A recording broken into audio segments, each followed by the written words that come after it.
As early as Monday, the U.S. Supreme Court could release its ruling on the future of the Deferred Action for Childhood Arrivals program, known as DACA. It allows some undocumented immigrants to live and work in the U.S.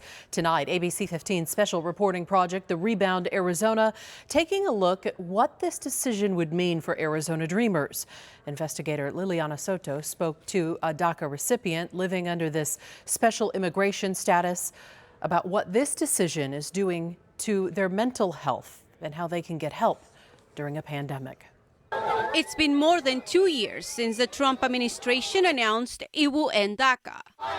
The decision challenged in lower courts. But in June last year, the Supreme Court announced it will hear the case and make a decision in 2020.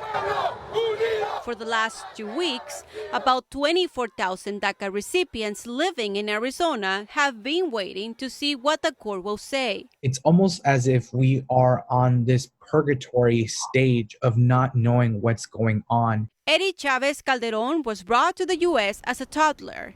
Now, in the midst of this pandemic, the fear of the unknown is affecting his mental health. Is causing such a traumatic effect. For Eddie, ending DACA will mean ending the only life he's known. There are about 650,000 DACA recipients nationwide. It's a lot of logistical. Immigration lawyer EZEQUIEL Hernandez says their fate. It really is up to the president to figure out what happens after the finding and then moving forward. And if the finding is against DACA, the administration is going to have to figure out whether or not the permits will continue to be valid until they expired, or they will take the position that as soon as the Supreme Court says that it's ended, that it's ended.